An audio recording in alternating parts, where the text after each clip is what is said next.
Probably enjoyed the weekend. Just a new trend. Though, Sean, Just in a new position, ready to go. What? And here we are, ready to go, though. Yeah. I knew I could count on you guys to do that. All right, so here's what I got. Vaughn, obviously, and Tyler still on PUP. And then players that will not practice. Ed Oliver, he's got back soreness. Isaiah Coulter with still nursing through that knee. And then Cam Lewis with his groin from a little bit of the fall yesterday. And then Reggie with the groin as well, Reggie Gilliam. So with that, I'll turn it over to you with your questions. So with Cam, no head or anything like that? Because Phillips was mostly just conditioning yesterday. Is he going to be more of a participant today? Yeah, well, I mean, we'll continue to ramp him up based on how he's feeling this morning. I don't quite know where that is yet, but I expect him to be at least what he did yesterday. Hey, can you speak a little bit about, I know the line competition was pretty hot heavy, but Epinesa had a really nice night Friday, it looked like. Can you kind of talk about his progression this season? It looks like he's really kind of come back ready to go. Yeah, he's dialed in, and he's a pivotal piece to our success this year. His development, you could tell in the spring he had put a lot of work in terms of in the weight room prior to coming back to Buffalo in the spring for the OTA period, and he looks like he's in a good spot and continues to grow every practice. Sean, that's an area that Ryan Bates has gone from right guard to center in the same practice. How unique is that for him to be able to handle that mental load? Yeah, I mean, the position flex that he has, and we saw that when he got here. We got him from Philadelphia years ago. I think it was his rookie year. He played different positions, played some center, he played some guard. I think even in the first game, in the Titans game that year, I remember him playing tackle maybe as well, if I'm accurate on that. But his position flex is a great value to us. John, getting back to the pass rush there, I mean, that's an area where we've talked about you want more out of. Yep. You've done a lot to create a lot of competition. Can you speak to maybe how intense that competition is, and is it meeting your expectations, at least at this point in training camp? Yeah, I mean, I think just overall, our whole team, we've got a lot of work to do yet, and no different in that position. There's been flashes of it, whether it be from an individual player or the group overall, but that has to continue to develop.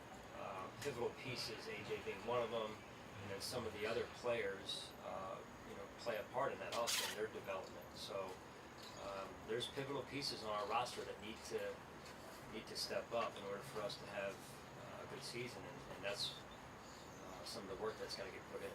You talked a lot about adding Dalton Kincaid and kind of what he's bringing, but I was curious from a defensive coordinator perspective, what is having two tight ends and kind of not knowing where they're going to line up, what does that add from your, like a defensive coordinator perspective? How does that make things harder? I think, again, just when you have a rookie player, he's going to go through some growing pains, and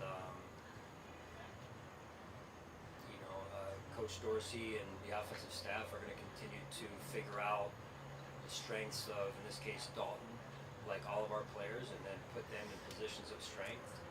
And you try and manage some of the weaknesses as well. And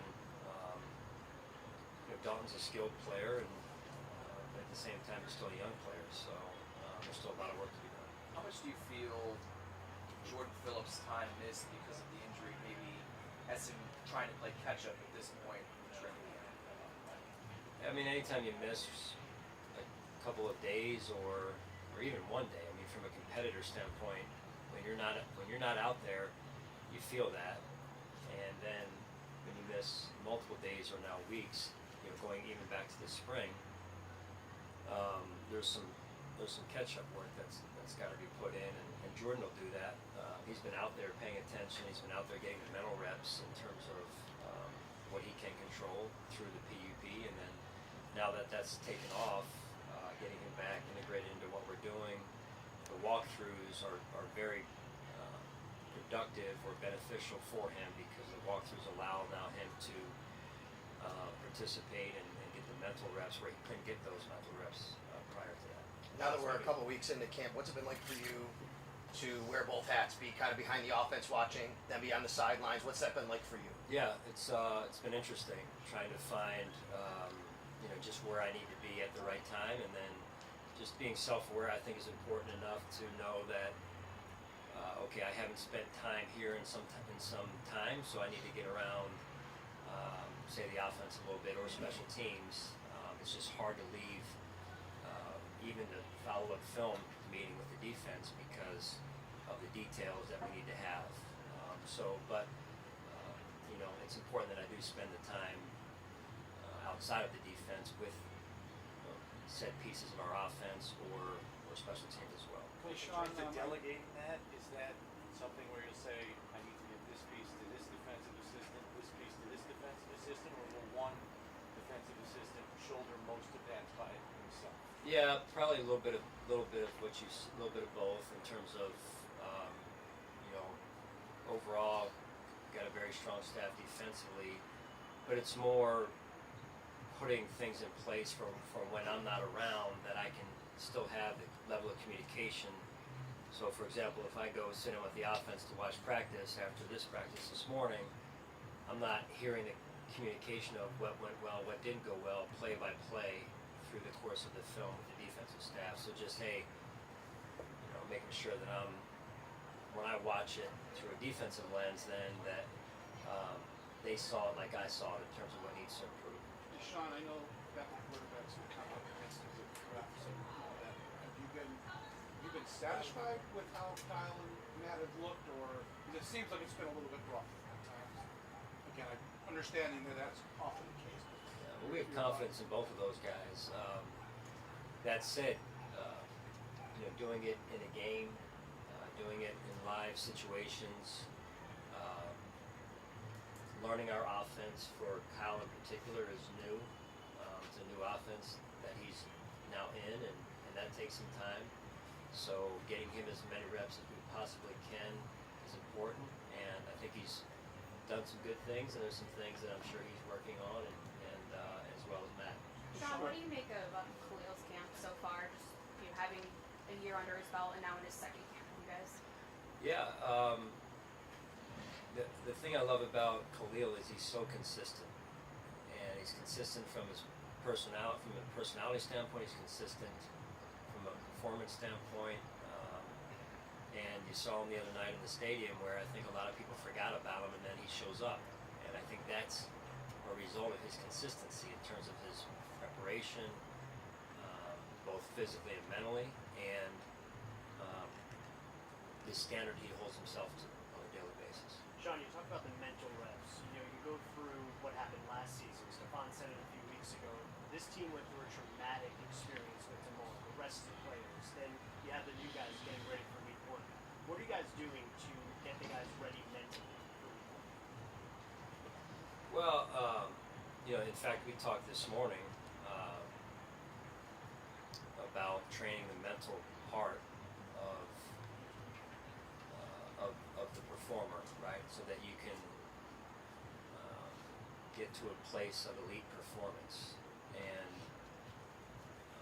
that takes time. That takes work mentally, and the mental part of the equation in terms of the training that it takes is we don't take that lightly, and I think that's a big part of it. Is you've got to be in a good spot mentally, and that doesn't happen the week of the Jets game. That happens weeks before, and so we encourage all of our players to subscribe to that approach as well. Hey, Sean, at the nickel spot, what makes Johnson such a good fit for what you have been doing and what you will be doing? Well, first and foremost, he has a good feel for what we're trying to get done, but he's also, he's a dog. He's physical, he's tough. Even though he's not maybe the biggest guy, he's very physical, and so I think that's probably the biggest two areas that, in terms of why I love him, is he understands what we're trying to get done. He works well with those other guys back there, and then he's tough as nails. A couple looks at Terrell with the first 10 days. What have you seen from him, and where have you seen him kind of grow? Now, Yeah, you know, I love his instincts. His command of our defense continues to grow. You know, again, just in his second season now, and really, he played both positions last year, but his playing time, when he did get playing time on defense, was more outside. Really, most of his playing time was on special teams. So this is all new to him in a way, although he probably went through a similar journey in college before he became the starter. But he gets better every day. He makes mistakes. We all make mistakes, but he just loves to learn and grow, and you can see that in his approach on a daily basis. Sean, I know the Talk about- details of like who's going to play in preseason will be sorted out, but with only one cut down day this year, does that kind of have you even now going into week one thinking about the bigger picture of how you want to structure everything? Well, we try and look at that honestly, Sal, in the off season as we plan training camp and the schedule, and you know, at least a vision then as to what we want training camp to be in all those different areas that you mentioned. But then now we're in a position that where we take it one day at a time, because we've got to continue to zig and zag at times, and you know, just go by the cadence of the team and where the team's at and what they need in order to get us to the right spot come week one. Sean, you talk about the instincts like Terrell has. Does it take being comfortable for those instincts to come out? Meaning it's innately in the guy if he has those instincts, but until you know what you're doing, they can't come out. And do you see a progression in that he's playing freer in that? Yeah, and that's that's key, right? And we've all played sports. Most of you guys played sports, and when you go from junior high to high school, there's a transition time that takes place of, hey, until you can now get comfortable enough to play free again. Then you go from high school to college in the same way. That's new and it's faster than what what you've been used to, and then that takes some time to where you can finally get to be your true self. And so then you go from, for these guys, from college to the NFL, and now in his second year and somewhat of a newish, not totally new, but newer position, especially when you're out there with the ones. But that's what we continue to encourage is, hey, train them up the right way, but all the while allow them to play free, and knowing that if they make a mistake, just do it full speed, and we'll work through it together. Now you make 2 or 3 of the same mistakes, then we're going to have a pretty long conversation there. But having said that, it is important that we have an environment around them that they know they can play free, and especially in games, preseason games, what have you. That's what practice is for. And if you have the right environment, that allows players to do that. You had talked about kind of ramping up toward the first preseason game. This was a used Friday night, for that. What does this week look like, as you put together these practices or whatever, heading toward the weekend? What can people expect to see maybe as you push toward that first week? In terms of Just whatever. I mean, it's open-ended for you.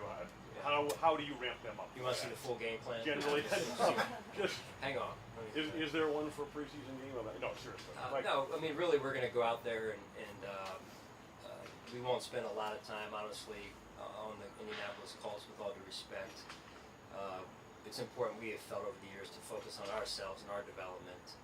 And again, having the right players out there at the right amount of time, or with the right amount of time, and the right dosages of, hey, who do we want to see and how much do we want to see them?